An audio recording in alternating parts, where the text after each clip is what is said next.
Hi, I am Cassandra, and my family branded me a traitor at our own dinner table, not for betrayal, but for refusing to fund a dream they never earned. They didn't just erase me, they rewrote my life as the villain, all while living in the home I built. Stick around, because the truth I uncovered was sharper than their accusations, and it changed everything. This one's personal. I'd spent the better part of the morning folding napkins, not just folding, shaping. I always liked doing something with my hands when the day felt emotionally charged, and tonight's dinner had a smell about it. Not burnt food. No, Evelyn never burned anything. It was the thick, unspoken tension you could almost taste in a southern house that tried too hard to act like it wasn't falling apart.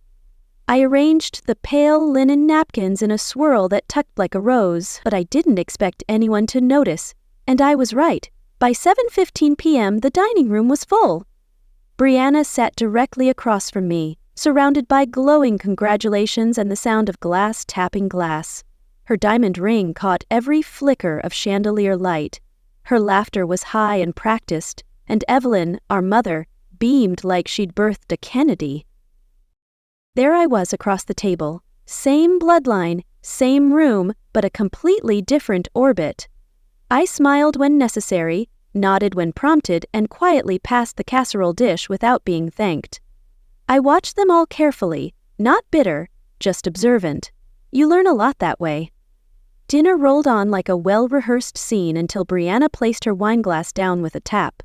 "So," she said sweetly, "we're thinking an April wedding. Something small, classy, and quick." She looked straight at me. 4 months from now. There were oohs and how lovelies and even a low whistle from Derek, her fiancé, who had no clue the storm brewing behind her eyes. Evelyn didn't miss a beat. She dabbed the corner of her mouth with a napkin. One of mine, I noticed, and turned to me with a look as casual as her tone, wasn't.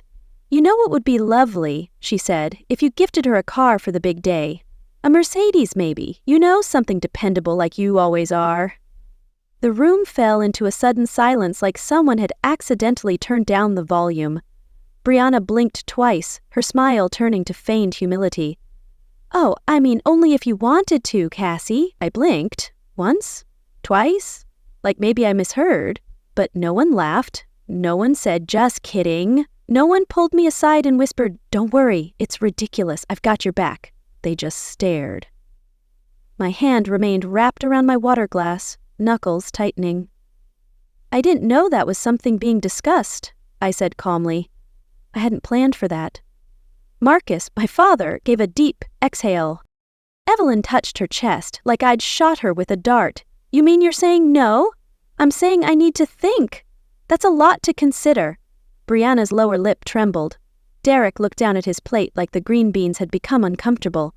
"You've always resented my joy," Brianna whispered, her voice a calculated quiver that pierced the room.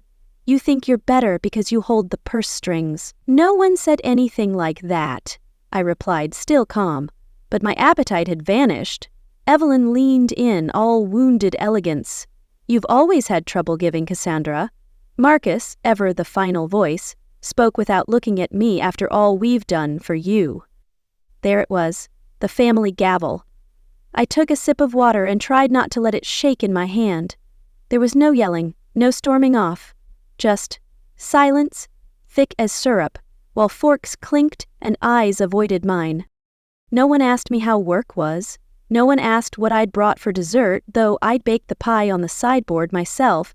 No one used the folded napkins, except for one, crumpled now, lying on Evelyn's lap like she was oblivious to how she'd dismissed the time it took to make it. I didn't expect thanks. I'd long ago stopped hoping for it, but I didn't expect crucifixion for setting a boundary either. After dinner, chairs scraped across the wood floor. Derek helped Evelyn clear plates while Marcus lit a cigar on the porch. Brianna swiped her phone. I moved toward the kitchen, trying not to make eye contact with anyone. That's when Evelyn passed close behind me and without even a glance whispered near my shoulder, "You could still be the hero, Cassandra. Don't choose to be the villain." Her tone wasn't pleading. It was warning. I opened the drawer near the sink, searching for a tea towel to wrap up my pie dish. That's when I saw it. One of my napkins unfolded, stained with sauce, tossed there like garbage. I didn't say a word, but something settled in my chest. Not rage, just memory and a spark. She looked me in the eye and said, "This family wouldn't be standing without me." That's when I knew I had to remember what I'd paid for.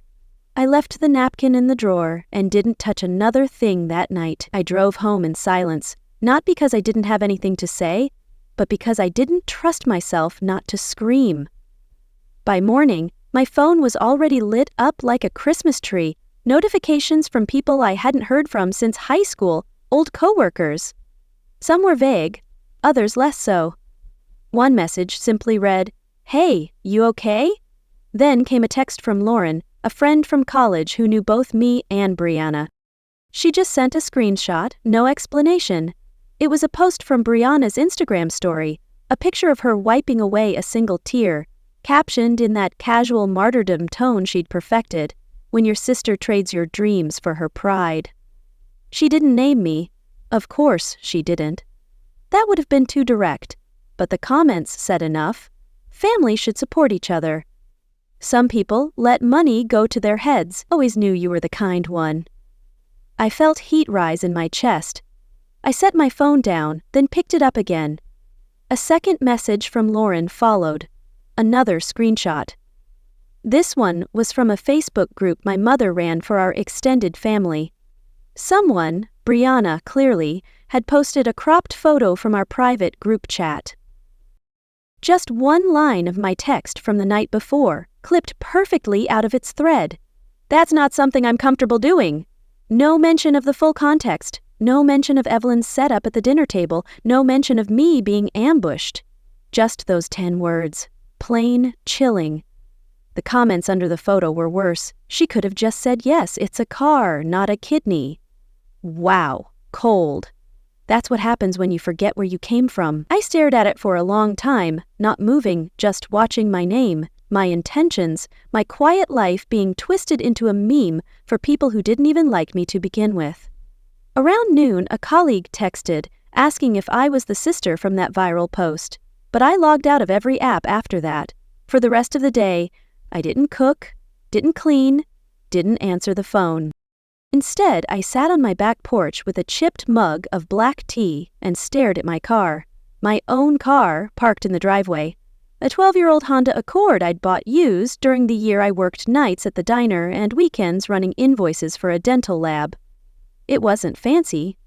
It was mine. I remembered what it felt like that first time I slid into the front seat and turned the key. I didn't cry then, but I almost did now. "They don't know what I've given," I whispered, "but they sure remember how to ask." I stayed on that porch till the sun dropped low behind the trees. The air shifted.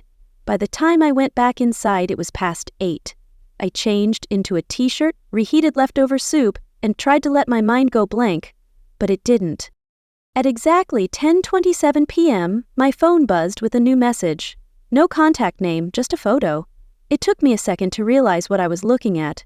Brianna standing in front of my house, my second property, the one I bought in the outskirts of Marietta and quietly offered to the family to use as needed after Daddy's stroke.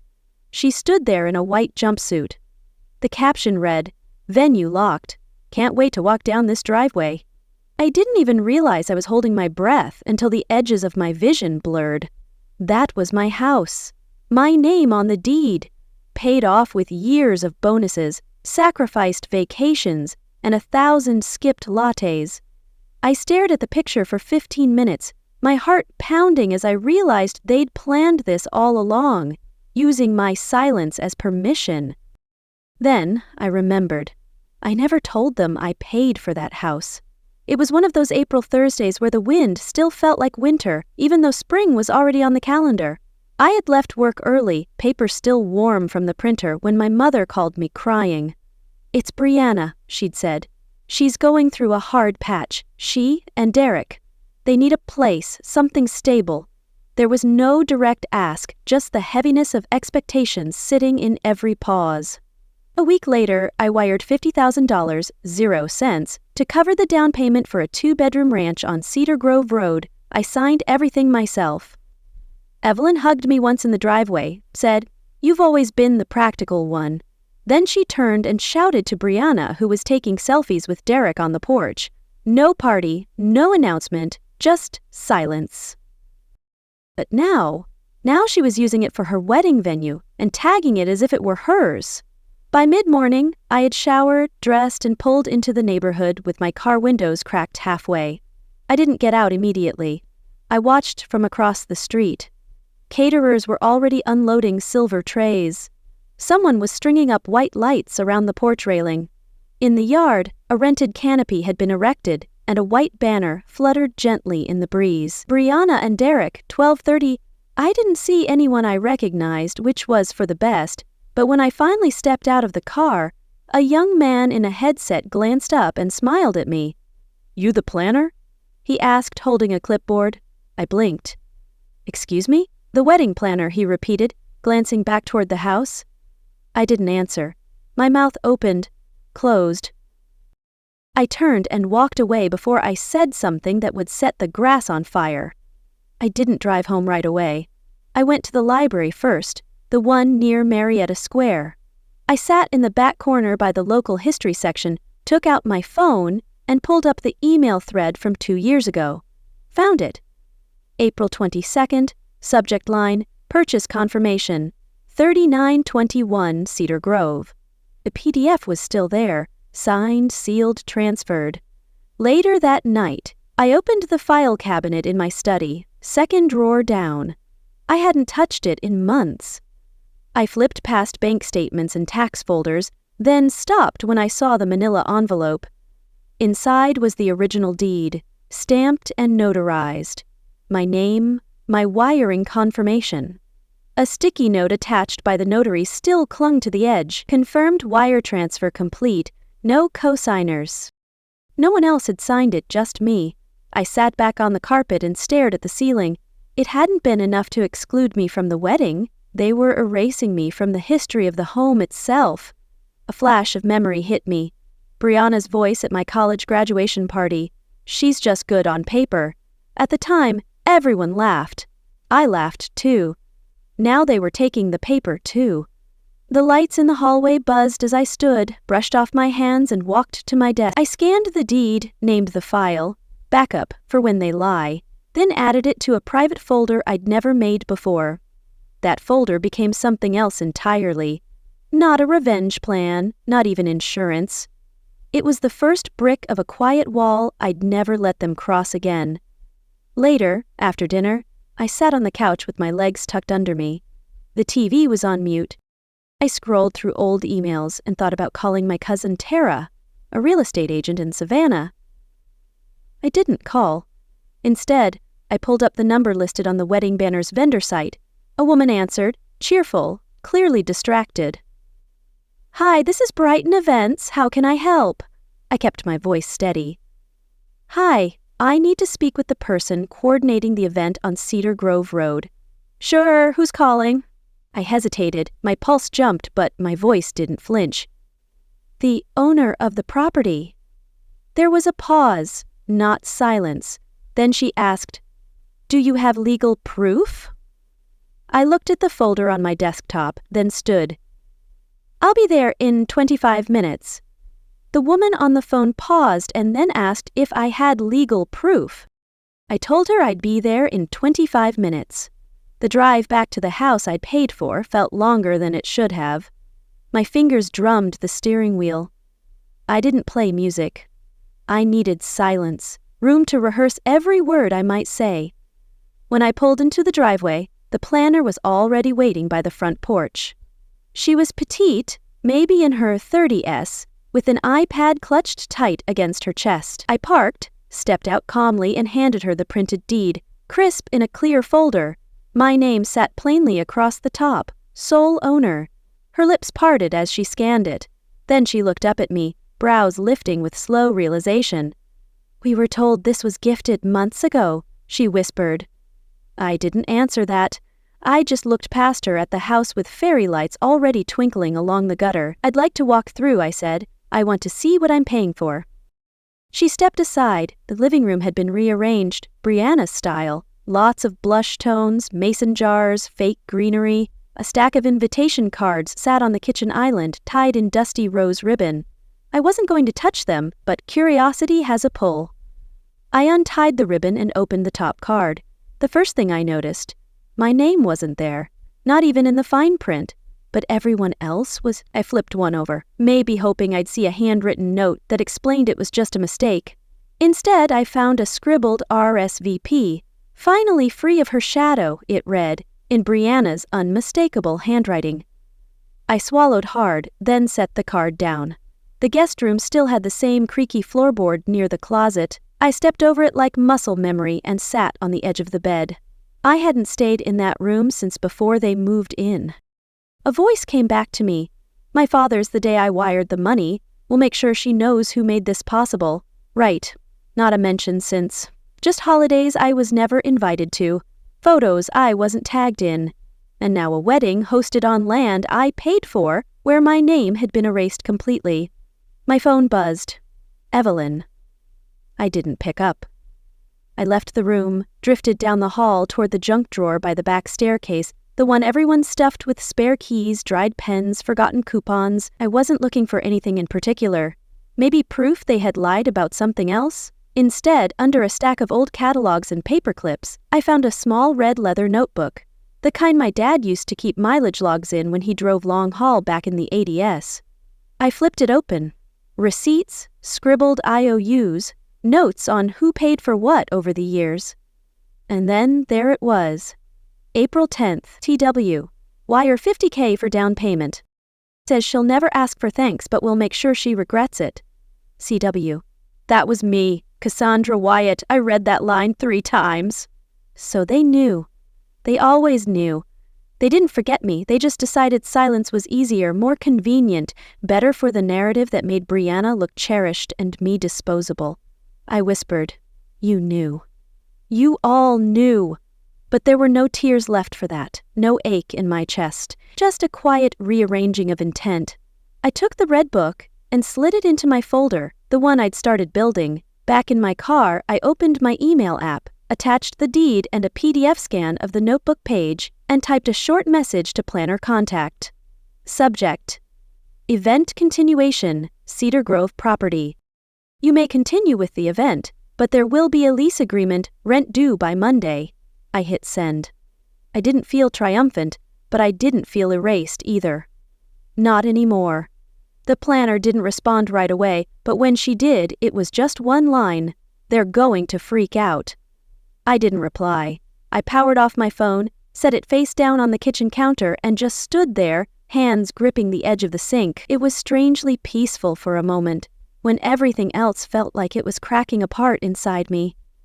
I didn't reach out to anyone that day, not even to friends. I made my tea, washed the dishes, folded a bit of laundry, but under all of it was this strange thrum of guilt. Quiet. Persistent. Was I really the one tearing everything apart? A text pinged that evening from Jenna, an old friend from college who still kept up with family gossip through social media more than direct connection. Maybe just let them have it. For peace. I stared at those 4 words until the screen dimmed on its own. I knew she meant well, but it scraped something deep. Since when did peace mean being erased? Or more accurately, letting them erase you? The next morning, I woke up to an email from an unknown address. It had no subject line, just one attachment, a voice memo file. I hesitated before playing it, but when I finally did, Derek's voice came through, soft, uneasy. "Hi, Cassandra, I don't know if this will make a difference or if you even want to hear from me, but I just wanted you to know I'm aware about the house. Brianna told me shortly after we got engaged. She said you insisted on keeping it quiet, that you didn't want credit, but she also swore me to secrecy. She said you'd ruin her if you ever spoke up. I didn't agree, but I didn't say anything. That's on me. I'm sorry." He paused near the end like he wanted to say more but couldn't find the words. Then it cut out. I stared at the screen for a long time after it ended. My thumb hovered over the delete button. Then I changed my mind and tapped save. I dropped the file into the folder alongside the deed and the debt book. They were all pieces now. Proof, weight, memory. The following Sunday, I made a quiet plan to visit a new women's group at a church across town. It had been a while since I walked into a sanctuary. I guess I just needed something still and quiet where no one expected anything from me but my presence. But when I pulled into the parking lot, I noticed something familiar. Too familiar. 3 cars. I recognized my father's truck, Evelyn's SUV, and Brianna's sedan parked in front of the adjacent event hall. I blinked, then remembered. This was the day of the pre-wedding brunch. Somehow I had marked it wrong in my calendar. Of all places to show up by accident, before I could reverse out, someone tapped my window. It was my niece, 9 years old. She grinned. "Aunt Cassie," she chirped. I got out, crouched down to her level, smiled. "Hey, sweetheart." She leaned in, innocent as ever, and said, "Mommy says you're trying to steal her future because you don't have one." I paused, not in shock, just in realization. It was confirmation of what I already knew. Children don't invent cruelty, they repeat what they hear. I met her eyes, calm and even. "Tell Mommy I'll stop caring about money the day they stop using mine." She tilted her head, confused. I kissed her on the forehead and gently nudged her back toward the crowd. I didn't go inside. I drove off without looking back. That afternoon, I pulled into the park near my place. Not the one with picnic tables or tennis courts, the quiet one, mostly empty, with a few benches and one old oak in the center. I parked under its shadow, opened my folder, and laid the documents across the passenger seat. Deed, notary note, red leather debt log, voice memo, printout. I stared at them all. Maybe I am punishing them. I whispered to no one, maybe that's all this is. I sat there as the sun slipped lower behind the trees. At home that evening, I opened my laptop. The words came easily. Subject line, "I'll step back. Body." "I don't want to ruin your special day. I'll withdraw the lease terms. You may host the wedding without further obligation. Please consider this my gift." I hovered over the send button. Then something stopped me. I minimized the email and opened the screenshot again. The one from the invitation list where my name was missing. Then I scrolled up through old memories. There it was, buried among years of digital clutter, a message from Brianna sent years ago, the night I earned my master's degree. "You're so good at being invisible, Cassie. It's why we'll always win." I clicked out of the email draft, deleted it, then opened a new one to attorney's name. Subject, formal withdrawal of access. I attached the lease draft. I added the documentation and I hit send. And then I did something I never thought I would. I drove back to the house, parked in the driveway, and knocked on my own front door. The knock didn't echo long. Within seconds, the door creaked open, and there she was. Evelyn, still in her pearls, robe tied too tight like she was afraid anything might slip out. Emotion, truth, control. Her eyes locked with mine, widening in that familiar blend of surprise and contempt she never bothered to mask. But before she could form words, I heard the shuffling behind her. Brianna stepped into view, wrapped in ivory satin like she was already in rehearsal. She didn't say a word, just gave me a smirk. "Morning," I said, voice level. "This house is no longer available for your event. You're trespassing." The robe's sheen didn't hide the way Brianna stiffened. Evelyn blinked, slow, then faster. Derek appeared in the hallway just in time. He stopped mid-step like he'd run into a glass door. He didn't say anything either, but his face turned the color of regret. I reached into my bag and held out a sealed envelope. Offered it to Brianna like a party invitation. "What's this?" she asked. "Legal notice," I answered. "Cease and desist, unauthorized use of private property. Also a reminder that your insurance doesn't cover you here." Brianna laughed. It was hollow and high-pitched. "You're kidding." "No, I said I've been quiet. Doesn't mean I'm dumb." Evelyn stepped forward then, voice cracking into a shrill pitch. "You're destroying your sister's happiness." I looked her in the eye, for once, not flinching, not flailing. "I built it," I said, calm and cool. "I'm just reclaiming my foundation." They didn't move, just stood there, stunned in their own foyer, like strangers, surprised to see the landlord. I turned, ready to leave, but something caught my eye as I passed the hallway. The photo wall. It used to be filled with all of us, years of holidays, birthdays, graduations, and I was always in the corner, a smile too soft to notice. Now, every frame remained, polished and centered, but not one showed me. I paused, walked toward the side table, where the mail always piled up. Opened the drawer. There it was. My photo. The only one where I was in her bridal party, back when I thought she'd be happy for me someday, tucked beneath pizza flyers and expired coupons. I took it out, brushed it gently with my sleeve, looked at it for just a moment, then placed it face down on the kitchen counter, not in rage, just in acknowledgement. It wasn't the missing photo that broke something in me, it was that no one noticed it was gone. Later that day, after a quiet drive home and a stop at the bakery for coffee, I sat down across from my attorney. We went over the lease clause, the enforceability of last-minute event cancellations, and how far I wanted to go with penalties. I asked her what would happen if they tried to smear me again online. She gave me a look. "Already happening," she said. "You haven't seen it." "No," I muttered. I logged off everything. She turned her iPad toward me. On the screen was Brianna's TikTok live, no less. There she was with her eyes slightly red, speaking softly, dramatically. "My sister's trying to erase my future because she's lost her own," she said. I never asked for anything except to be loved. A cascade of hearts floated up the screen. Comments flooded in. "She's just jealous. Family can be the worst. You deserve better." I exhaled through my nose, shut the tablet, and tried not to let my hands shake. Then my laptop pinged. It was an email from a local freelance journalist who covered community stories of injustice. The subject line read, "Would you like to go on record?" I didn't answer right away. Instead, I opened my file folder, dragged the photo of the deed, the notary note, the debt log, and Derek's voice memo into a new folder titled Truth in case I forget. Sometimes you don't speak to defend yourself, you speak to end the story. I didn't answer right away. Instead, I opened my file folder because sometimes you don't speak to defend yourself, you speak to end the story. There was a strange kind of stillness in the room. As I reread the documents I'd been saving quietly, methodically, without anyone knowing. The deed, the voice memo from Derek, the group chat screenshot, untouched and uncropped. I opened a blank email and attached all three. The journalist's name was Rachel Holt. I wasn't sure if this would interest her.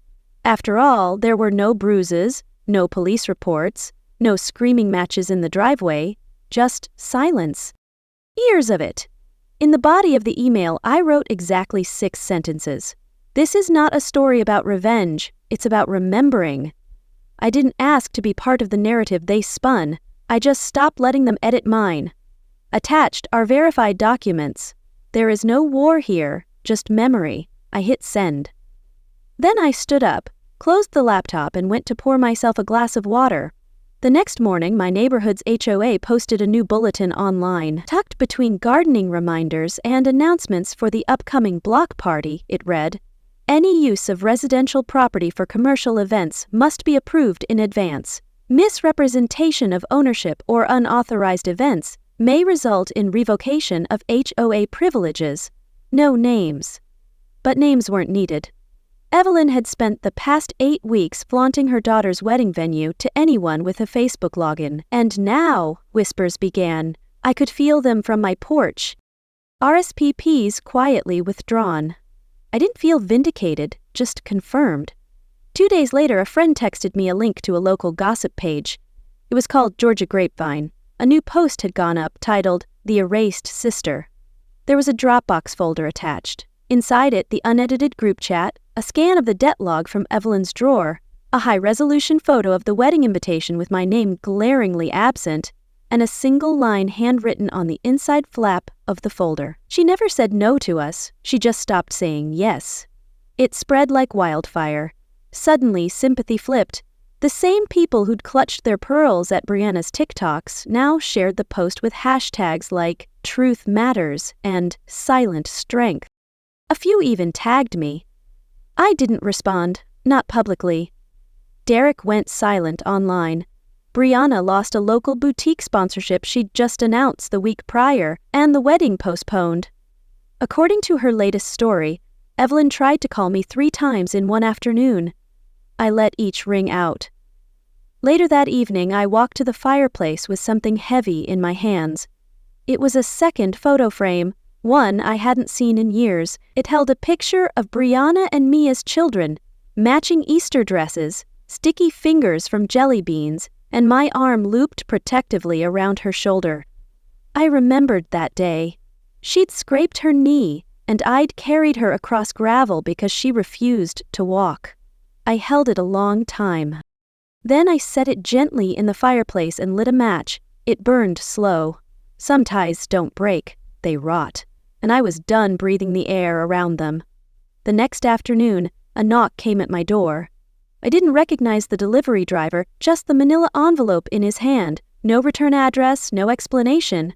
Inside, I found my RSVP envelope, the one that had never been sent to me in the first place, and tucked inside a torn version of the wedding invitation. My name had been scribbled in hastily in black ink, and behind it, a check. $50,000, 0 cents unsigned. No note, just paper that tried to erase everything it had once begged for. I folded the check once, placed it under my coffee mug, and thought, this is what guilt without accountability looks like. The paper sat there all morning untouched as I went about my routine. Coffee, a quick rinse of laundry, a glance out the kitchen window. Around noon, I heard the rustle of another envelope dropping through the mail slot. This one had my father's handwriting on it. Inside was a folded piece of yellowed stationery, the kind he used when he still cared about letters. He dated it the night before. Cassandra, you paid for that house. You paid for more than any of us ever admitted. I've rewritten the will. It's yours again, the house and everything tied to it. We thought you'd always carry us no matter what we did. That was it. Oh, I'm sorry. Just logistics dressed as repentance. As if paperwork could wipe away the erasure, the gossip, the years of being the scapegoat. Still, I read it twice. Underneath the letter were legal documents, clean, notarized, stamped.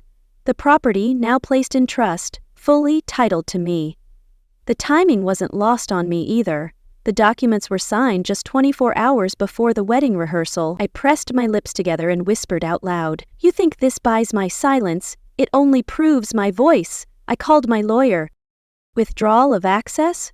Enforceable immediately," I said flatly. "You want to go through with it this time?" he asked. "Yes, no more silence, no more loopholes." That evening, I dressed in navy, not black. This wasn't mourning and not a dress. This wasn't submission. I parked just outside the neighborhood gates, not wanting my car to be the announcement. Then I walked, head high, spine straight, down the sidewalk and into the whirlwind of satin florals and curated chaos. Vendors buzzed. String lights were halfway up. A champagne cart stood at the edge of the lawn. I saw her before she saw me. Brianna, in a silk robe the color of blush wine, phone in hand, giving directions to a florist. When she turned and saw me, her face froze.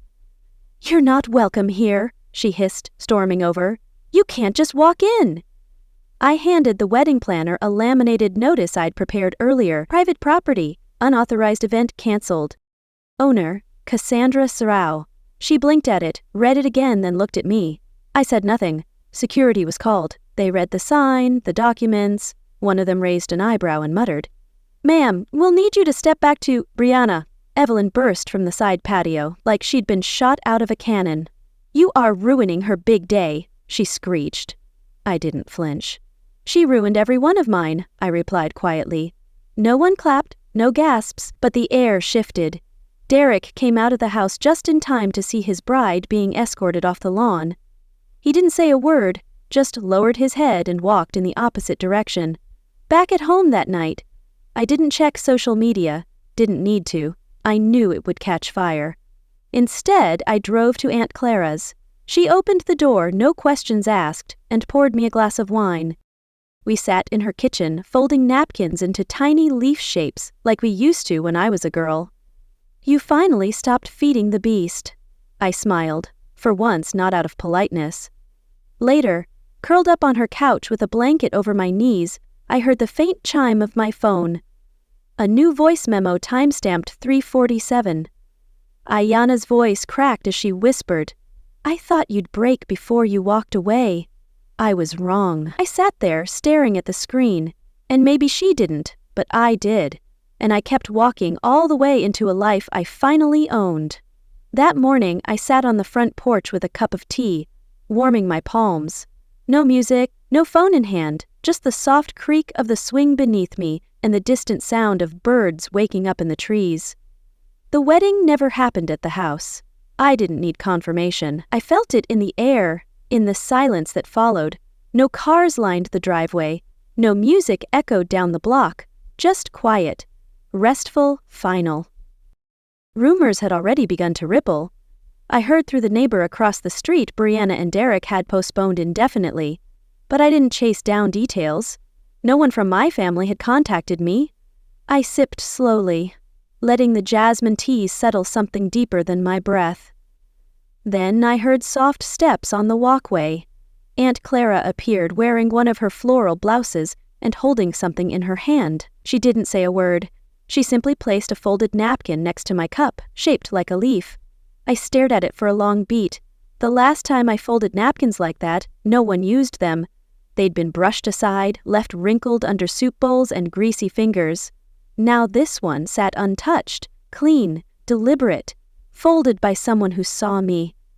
The napkin hadn't changed, but I had. I reached over, smoothed its corner, and smiled at my aunt. No need to say anything. That afternoon, I finally opened the voice memo Brianna left at 3:47 a.m.